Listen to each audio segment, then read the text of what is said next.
Oveja Negra se encuentra con Enrique de la Madrid, abogado, político mexicano, conferencista, columnista, y quien ha tenido y ha logrado una simpatía de muchísimos sectores económicos del país. En gran medida, evidentemente, por su carrera política y su actuación tan impecable como secretario de Turismo en la administración pasada. ¿Cómo estás? Mariana, gracias por la invitación y por la oportunidad de platicar contigo, con tu auditorio, con la gente que te ve. Enrique, cuéntanos, ¿cuándo descubriste que eras oveja negra? Hoy, porque yo no sabía, yo siempre he escuchado que ser una oveja negra pues es como alguien que está, digamos, está ahí medio perdido, en fin, y tú me lo describes como más bien alguien que puede ser disruptivo, ¿no? Alguien que va contra ciertos moldes. Y yo creo que además de saber que esa es la diferencia, yo creo que a lo largo de los años, no desde un principio, yo creo que al revés era bastante ordinario, bastante disciplinado. Y es conforme vas creciendo que te vas animando a decir lo que piensas. Y si eso es diferente a lo que otros piensan, igual eso te hace ser una oveja negra. Desde luego. Enrique, ¿cómo te describes con 3 adjetivos? Ay, a ver, consciente, responsable, optimista. ¿Por qué te inclinaste por la vida política? ¿Por la influencia de tu padre como presidente de la nación? Bueno, a ver, 2 comentarios. Sí, o sea, yo sí tengo creo que una muy fuerte vocación por el servicio público, ¿no? Más que por la política. O sea, lo que me gusta a mí más bien es la parte esa del servicio público, el hacer cosas que se transformen, que cambien. Pero también si sumo los años que he trabajado, casi la mitad he trabajado en el sector privado. O sea, contra lo que algunos pudieran pensar. Y eso me ha permitido entender los 2 mundos. Y no tener esta visión, a mi juicio, negativa, de a veces desde la política ver mal al empresario, ¿no? O a veces desde el sector privado ver mal la política. Yo he estado en los 2 mundos, entonces la entiendo y entiendo la necesidad de trabajar juntos para que al país le vaya mejor. Hay una cuestión histórica. Yo creo que la historia, no lo creo yo solamente, sino mucha gente, ha sido injusta con tu padre, con Miguel de la Madrid. Y en ese sentido, tú como líder de opinión de diferentes segmentos empresariales, dentro de, del servicio público, ¿has hecho tú algo por reivindicar ese desempeño de tu padre? Te voy a decir una cosa así de directa. Si la opinión de mi padre no fuera favorable y positiva, yo no podría haber tenido éxito en el servicio público. O sea, el primer gran activo que yo tengo es que se le asocia a mi papá como una persona responsable, honesta y capaz, que le tocó jugar un rol importante en su momento y que salió adelante. Y eso, para mí, yo así alguna vez se lo expliqué, dije, yo estoy aquí, en parte gracias a la generosidad de usted haberme invitado, a mi trabajo, pero también estoy aquí gracias al buen nombre de mi padre. Por eso es importante cuidar el buen nombre. Ay, mira qué interesante. Dentro de tu del servicio público, de la función pública, ¿cuál ha sido tu aprendizaje más tremendo?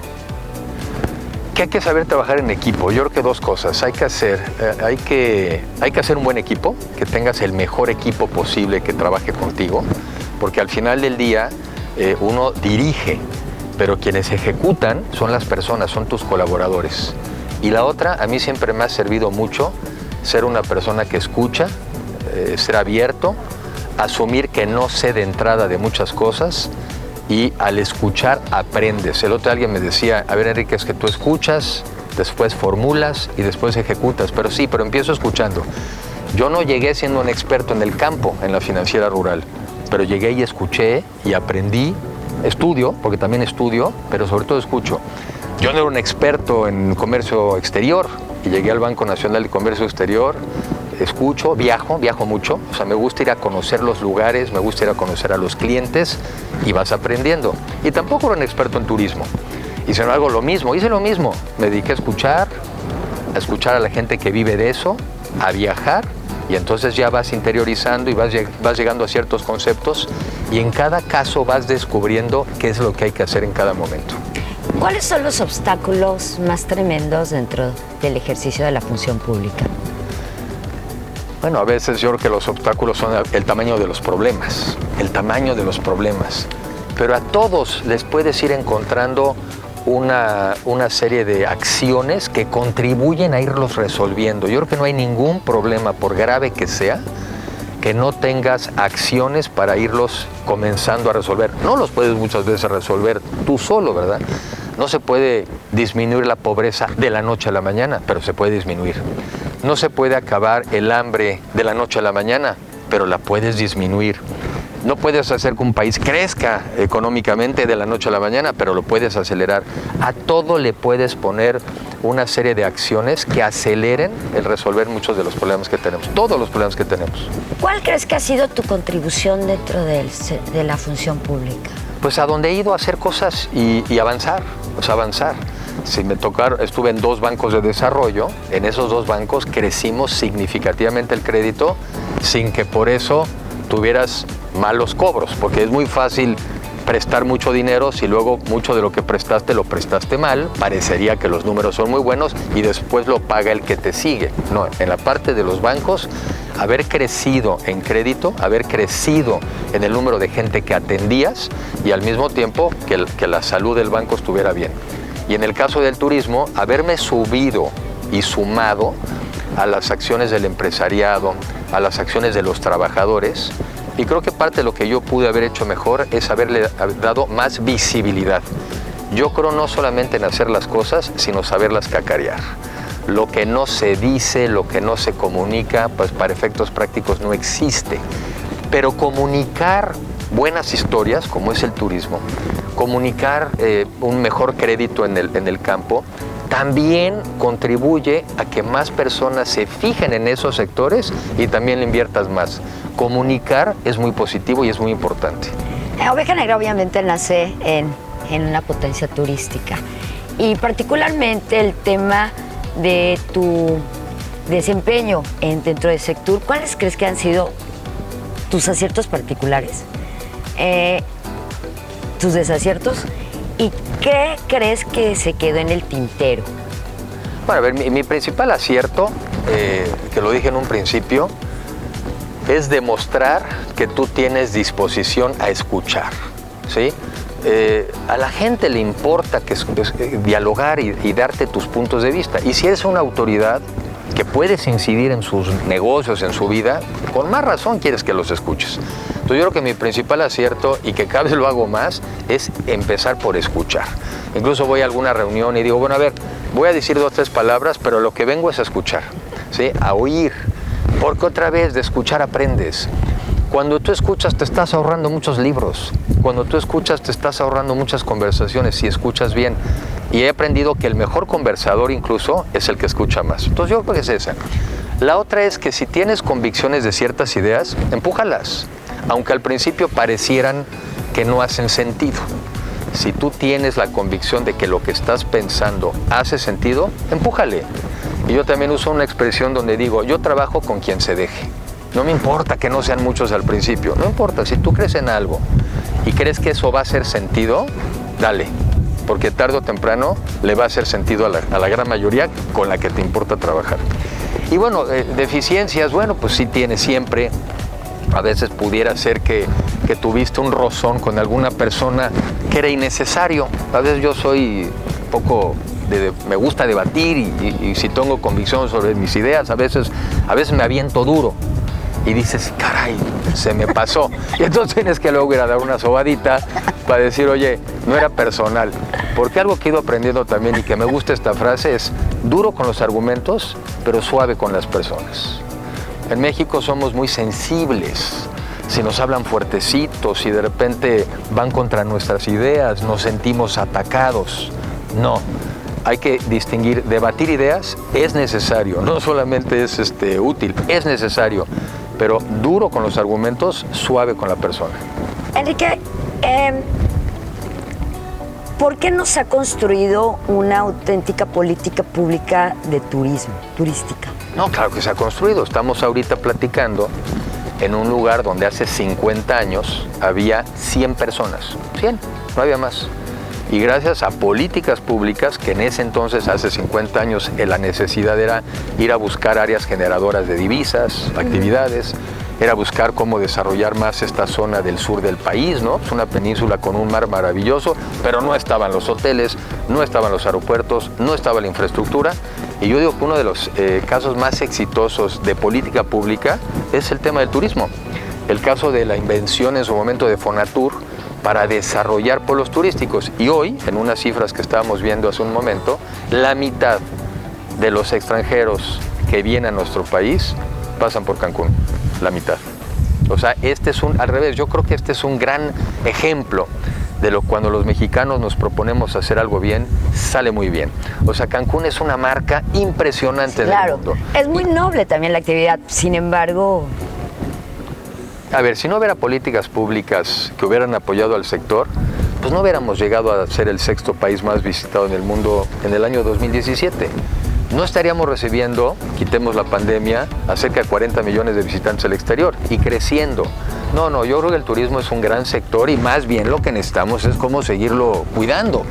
Pero también había hasta hace poco, pues eso digo, había, ¿no? Pues todo, por ejemplo, una institución de la promoción del turismo que surgió en el año 99, esa no la inventamos nosotros. Y surgió ante la necesidad de que hubiera recursos para la promoción. Porque cualquiera que le entienda a los negocios sabe que no es suficiente solamente tener un buen producto, hay que además promoverlo. Y el turismo es un producto. Y además es un producto donde competimos contra el mundo. Claro. Y si otros países del mundo están invirtiendo en promoción, pues México también. No, yo creo que este es un sector que ha tenido mucha política pública. Oye, que puede tener mejor, sí, pero a la luz de los resultados, ¿no? 6º país más visitado del mundo en el año 2017. No, yo creo que es un sector que sí ha tenido. No muchos países en el mundo incluso tienen una secretaría de turismo. Por ejemplo, España, sí, España. Que es una potencia, ¿verdad? No tiene una dependencia de turismo, está ahí metido dentro de otros sectores. Entonces, no, México le ha puesto mucho empeño y creo que hay que seguirle poniendo empeño porque tenemos una vocación turística en el país. Y a propósito del tema, ¿cómo ves el desmantelamiento en la actual administración? Ciertamente acabas de decir, muchas potencias no tienen esa secretaría, pero en el caso de la desaparición del CPTM, la reducción cada vez más sobre el presupuesto al turismo, ¿no? Que se ha concentrado en un proyecto muy particular que es el Tren Maya, ¿no? ¿Cómo ves lo que está sucediendo al interior de...?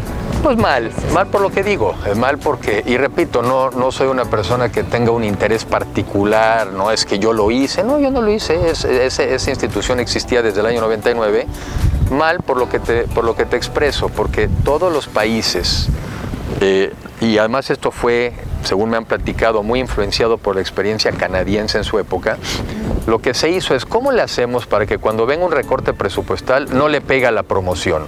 Cosa que pasaba recurrentemente, pues como ahora otra vez, ¿no?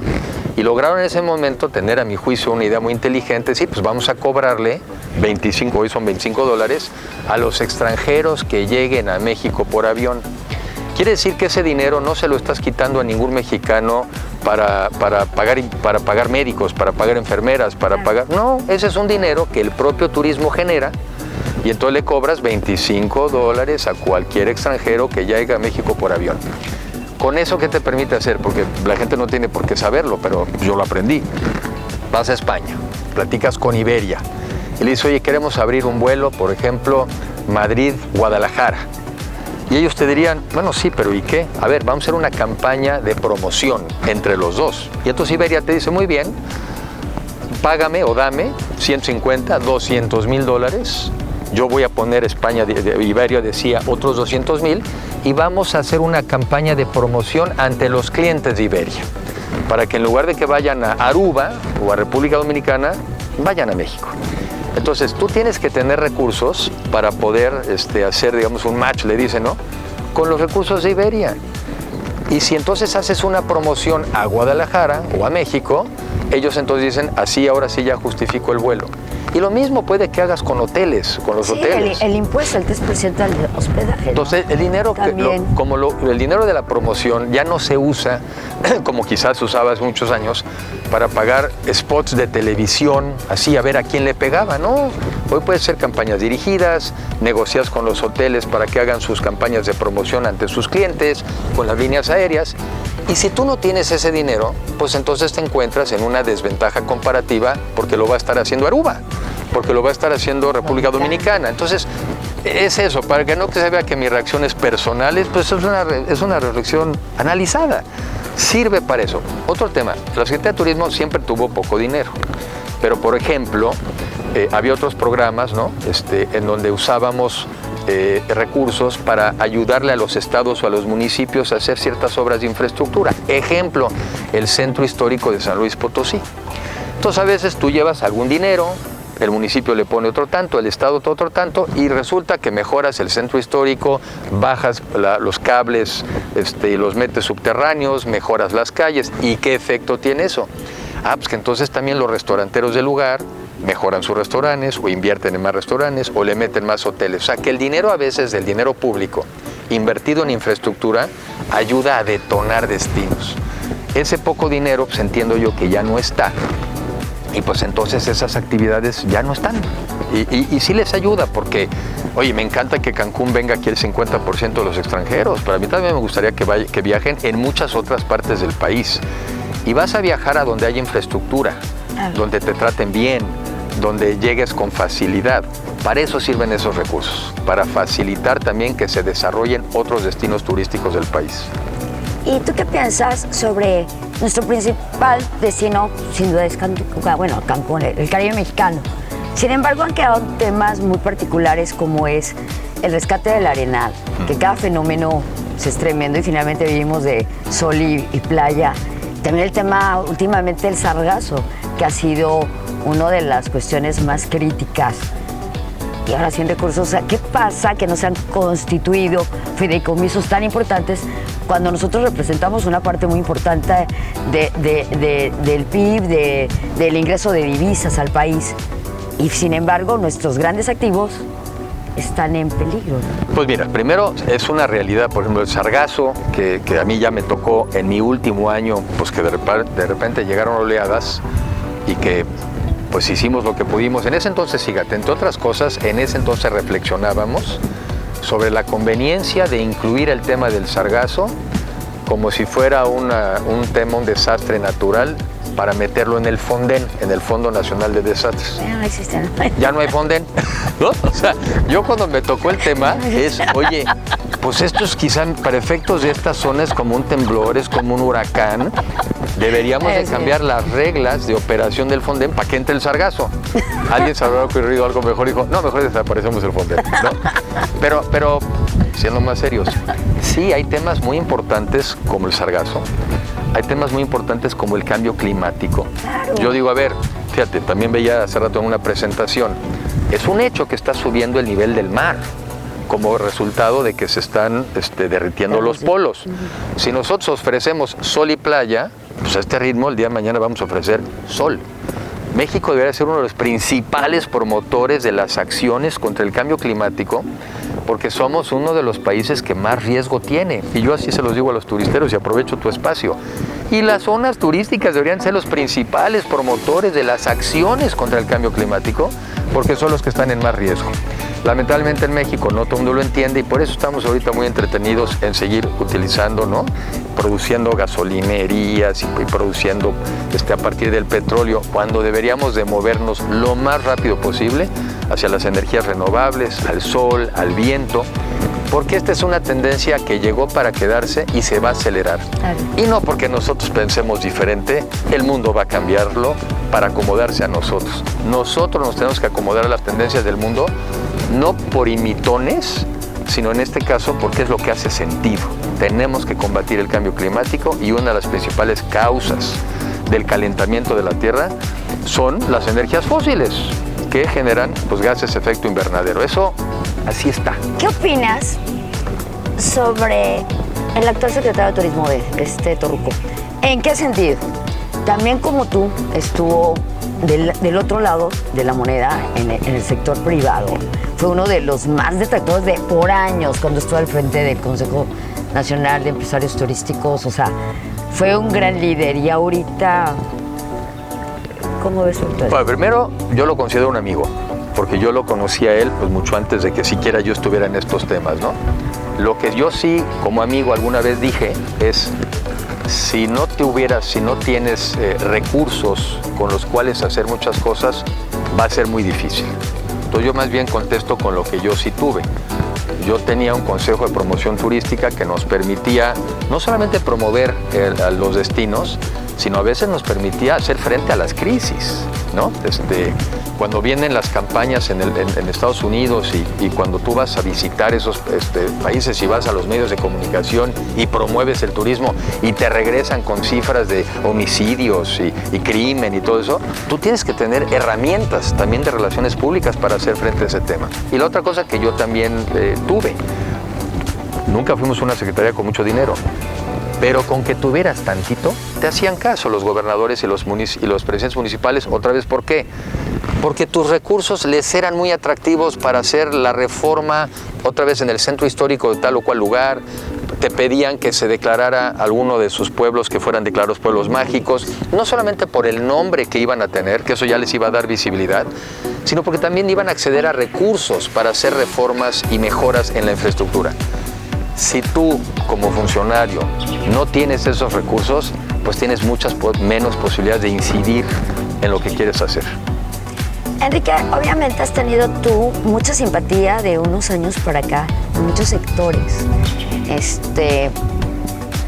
empresariales particularmente. También muchos jóvenes te han seguido, muchos periodistas también. Y yo creo que están fortaleciendo tu imagen. ¿Tú tienes interés de participar en las próximas elecciones? ¿Te gustaría ser presidente de México? A ver, en la etapa en la que yo estoy, porque en eso soy muy realista, o sea, soy optimista, pero soy muy realista. En la etapa en la que yo estoy, es que yo quiero contribuir a generar una visión de país que haga sentido, donde quepamos todos, una visión que sea además consistente con el mundo en el que vivimos. Hay que aprender a jugar con el mundo. Ajá. O sea, estamos en una economía digital, en una economía del conocimiento. México en una economía que está saliéndose de la economía manufacturera tradicional para irse a esta nueva economía, los Google, los Amazon. Pues tú tienes que encontrar una visión de país que sea consistente con el mundo, que también sea consistente con nuestras vocaciones y donde quepamos todos. Una visión que además sea incluyente, no excluyente, que sea de concordia, no polarizante. En eso es en lo que yo estoy obsesionado. Y vaya que llevo algunos años en eso, porque hace como 5 años escribí un libro, el único que hasta la fecha he escrito, aunque escribo muchos artículos y otras cosas, que se llama México en la generación del desarrollo. Nunca tan cerca como hoy. Y lo pensaba yo hace 5 años. Y contra lo que uno pudiera pensar ahora de, oye, pues ¿qué te pasaba? ¿De qué estás viendo tú? Yo estoy viendo lo que sí podemos ser.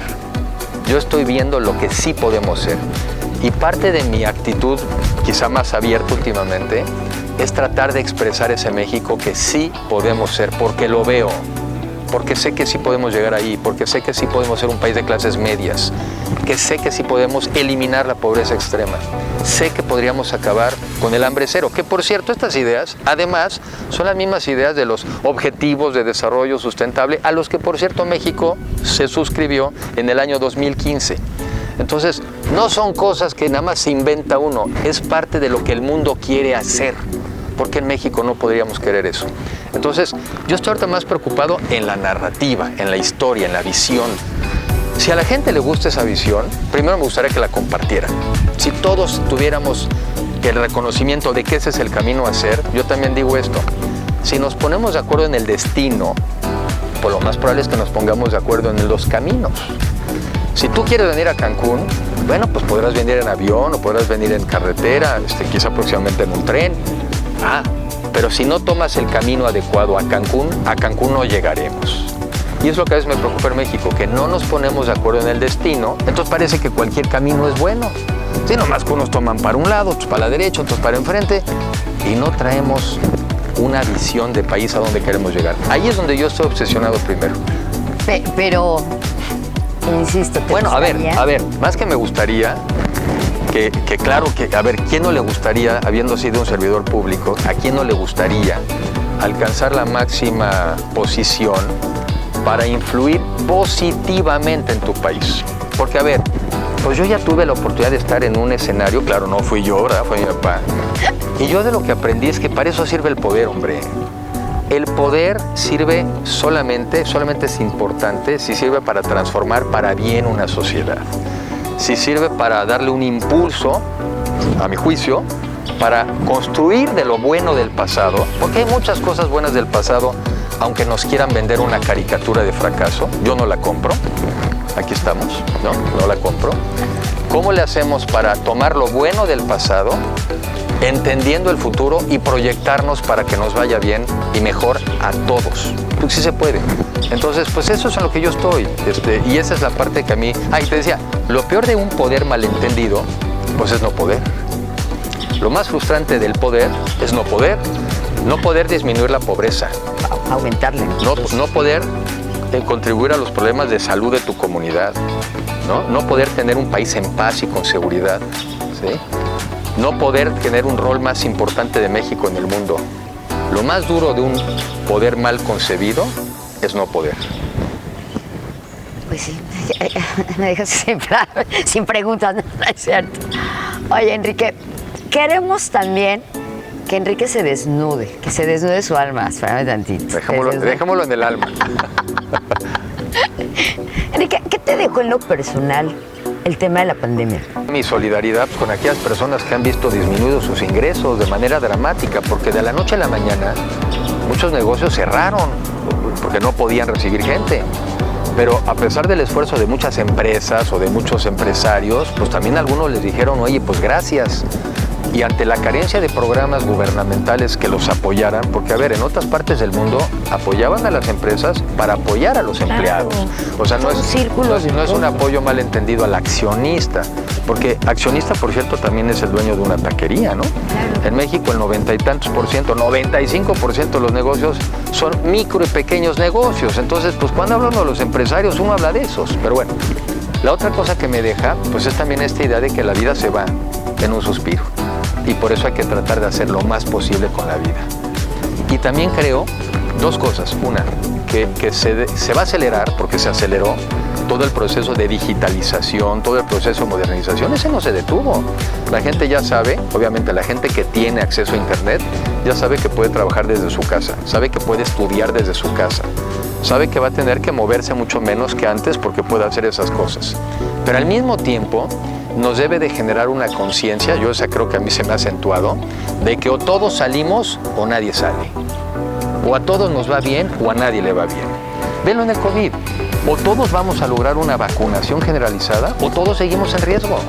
Entonces debe ser un mundo mucho más corresponsable, mucho más solidario, mucho más empático. Ese es el mundo por el que tenemos que trabajar en las décadas por venir. Porque también nos diferenciamos. Fíjate, hoy tienes un mexicano que si le da COVID y va al IMSS, tiene 60% de probabilidades de morirse. 60. Y si vas a un hospital privado, probablemente 20. ¿Cómo? ¿Vamos a seguir aceptando que habemos mexicanos de a 60 y de a 20? Hay cosas que ya son insalvables. Pero por eso, la solución no es ponernos a pelear. No es decir, yo estoy mal porque tú estás bien. No, no es por ahí.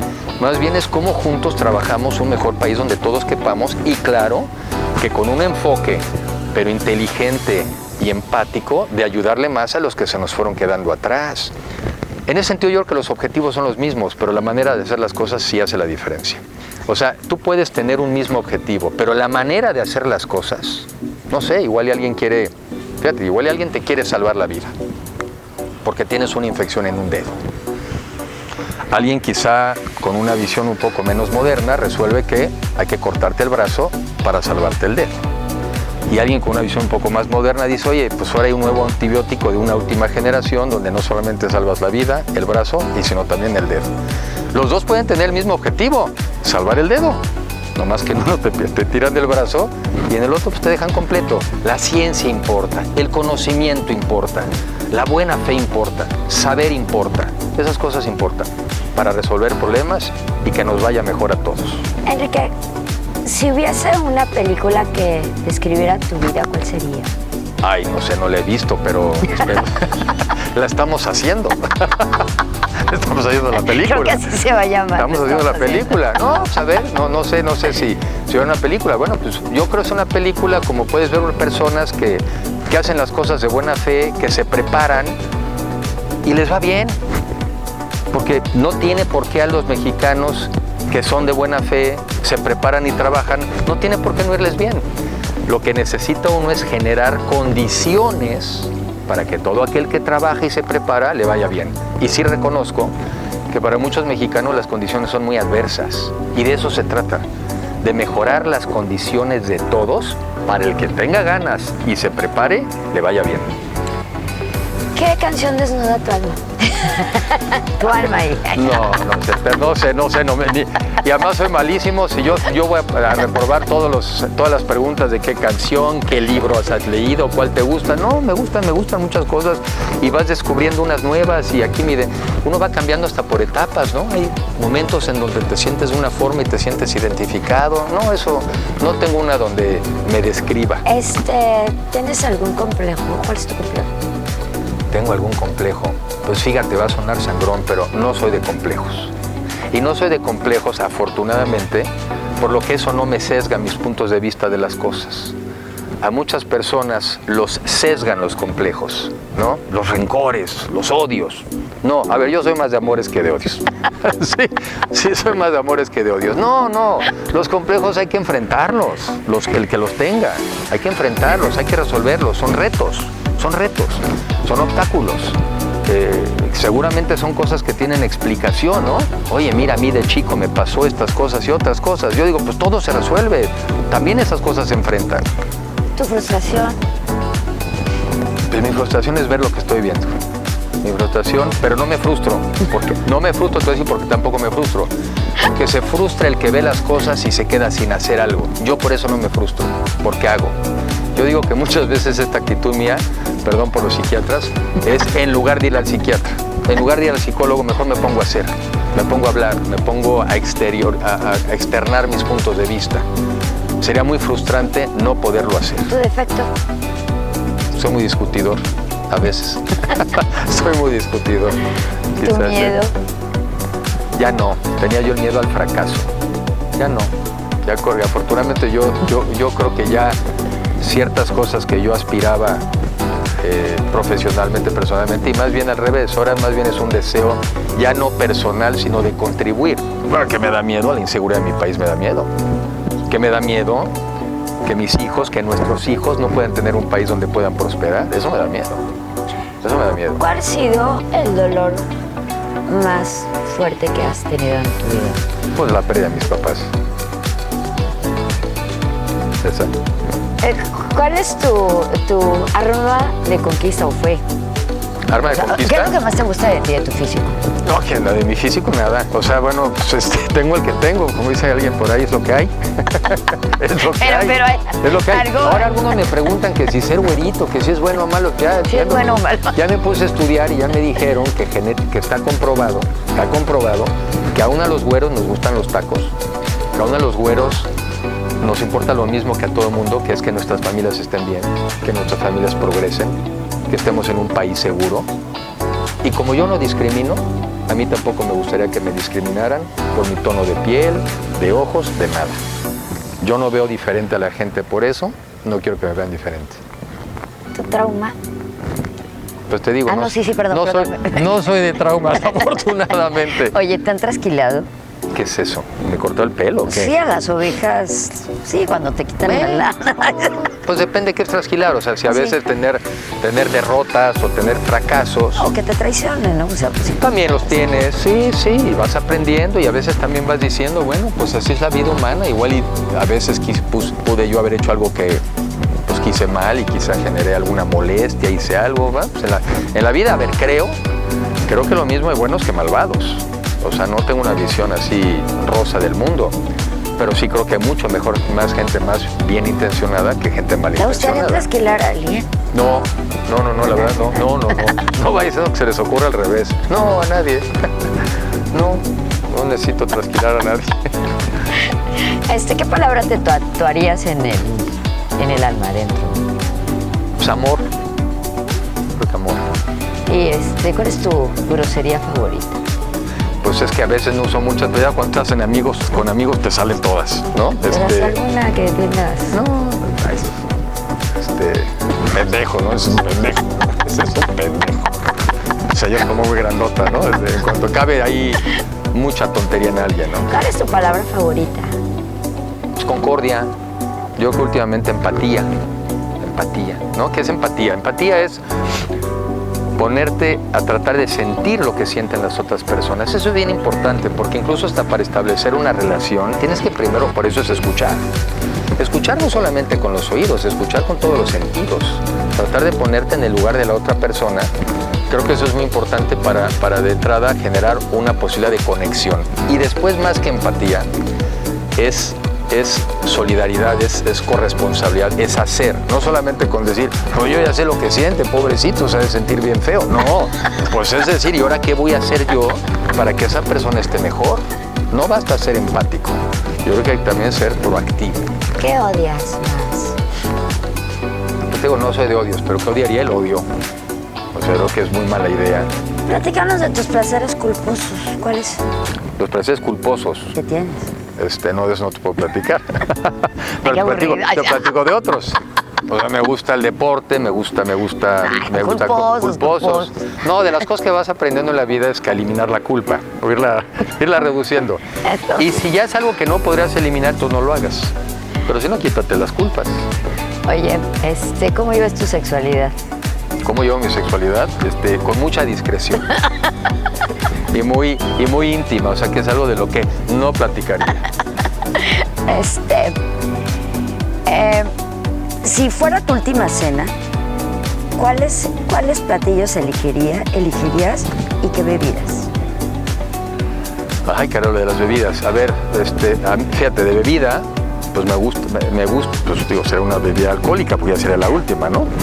La última nos vamos, ¿no? La última nos vamos. Pues empiezas quizá con un buen tequila, lo acompañas de una buena cerveza y después un buen vino tinto, ¿no? A mí me gusta, yo creo que esas tres son las bebidas que más me gustan, ¿no? Pues el tequila, la cerveza, el vino tinto. ¿Y de platillos cuáles? Hay muchas cosas, pero depende a qué hora se va uno ahí. Sí, es cena, sí, ¿verdad? es tu cena, tu última cena. O sea. Bueno, si es última cena, pues tampoco muy pesado, porque si ya la última, además no vas a dormir bien, No, o sea, ya ni vas a dormir. Ya no vas a dormir eternamente. Pues no sé, me gusta todo, me gusta últimamente pues como más pescado para cuidarme más, me gustan los tacos, me encanta la carne, y así es la última, pues da igual, ¿verdad? Porque sí, no importa si no dormamos. Pues así, una cena basta, pero también con verduras, una buena ensalada, y te digo esto, tequila, cerveza y unos buenos vinos. Oye, ¿qué te gusta? Si vieras a Dios por primera vez, ¿cuál sería tu palabra o frase que le dirías? Sería gracias. ¿Qué te gustaría que dijera tu epitafio? Que después de esta persona dejó un mejor mundo, aunque sea un pedacito, pero que creo que es muy importante que las personas nos enfoquemos en tratar de dejar un mejor mundo que el que recibimos. Y que entonces esta persona dejó un mejor mundo. ¿Y cuál sería entonces tu legado? Pues haber dejado un mejor mundo. Pues haber dejado... Pero tienes algo en particular que... Sí, que estás construyendo algo, pero hacia algo en particular. Sí, a ver, yo en serio que en esto soy un convencido. O sea, yo creo que en la vida tú necesitas condiciones favorables para que entonces tu esfuerzo rinda frutos. A ver, los mexicanos, como promedio, trabajamos mucho más que los americanos. Y sin embargo, el valor de lo que producimos es una pequeña parte. Entonces, el mexicano no es que necesite trabajar mucho más, es que necesita herramientas y habilidades para que las horas que le pone a su trabajo le rindan más y para tener un mejor nivel de vida para ellos y para sus familias. Entonces, nuestra obsesión debiera de ser cómo generamos mejores condiciones para que cada mexicano que quiera pueda obtener mejores resultados. Porque si no es muy frustrante, eso es muy frustrante. Gente que trabaja 12, 14, 16 horas y apenas salen para vivir. No es un tema de trabajar, es un tema de que lo que hagas genere valor y la otra, que una buena parte de ese valor te lo quedes. México tiene que avanzar a ser un país que reparte mejor, que paga mejor. Mira, es muy común que yo oigo, oye, pues Dicen por ahí, no, pues, tenemos mucha gente, tenemos vacantes y ya no quiere la gente venir a trabajar. No, perdóname, manito, por ese precio yo tampoco querría venir a trabajar. Ya nos compramos este cuentito de que vacantes hay, lo que no hay es gente. No, lo que no hay son salarios decentes y de buen nivel en la cual la gente se quiera contratar. Y para eso necesitas dos cosas: una economía que crezca, que demande, pero también una visión de mucho más justicia, de repartir más lo que se genera. En eso hemos fallado, pero eso se puede corregir sin destruir el país en el camino. Eso se puede hacer sin destruir el país en el camino. Dime una cosa, ¿cuál sería tu vicio público y tu virtud privada? Mi vicio público. Y tu virtud privada. Mi vicio público, pues te digo, no sé, vicio. Pues vicio, ¿qué es un vicio? ¿Qué preguntas haces? ¿Qué ahora me dejas pensando? No, pues es que debe ser al revés, hombre. Los vicios deben de ser privados y las virtudes públicas. Entonces, perdón, la pregunta está hecha al revés. Todas las virtudes que sean conocidas y los vicios no. Oye, y finalmente hoy te declaras oveja negra, ¿por qué? A ver, quizá ser oveja negra es hacer cosas o decir cosas que incluso dirían uno, ¿y por qué esta persona? Te voy a poner un ejemplo que yo creo que eso. Yo me puse a estudiar desde hace mucho tiempo, por ejemplo, el tema de la marihuana, ¿no? Y yo dije, a ver, no se justifica que penalicemos la marihuana cuando, siendo menos adictiva que el alcohol y que el tabaco, esas industrias, y qué bueno, están reguladas, pero están permitidas, ¿no? Entonces, yo como secretario alguna vez en algún foro que estábamos hablando de eso, dije, sí, claro, hay que despenalizar la marihuana. Entonces, yo creo que hoy en día ser oveja negra es cuando también dices aquellas cosas que piensan y que de alguna manera dicen, ¿cómo que lo dijo? Pero esas cosas no se dicen. O no hubiera esperado que lo hubiera dicho tal o cual persona, ¿no? Entonces, yo creo que es ser irreverente, no por ser irreverente, sino decir aquellas cosas en las que crees que hay que decir, aunque vayas contracorriente. Porque te dije en un principio de la conversación, hay que hacer aquellas cosas en las que tú crees. Hay que decir las cosas en las que crees, aunque al principio no se entiendan. Si las crees y las haces, tarde o temprano la gente va a decir, pues tiene sentido. Entonces, quizá esa primera cosa que dices, ¿qué es ser oveja negra? Pues sí, es decir y hacer aquello en lo que crees y persistir en el intento.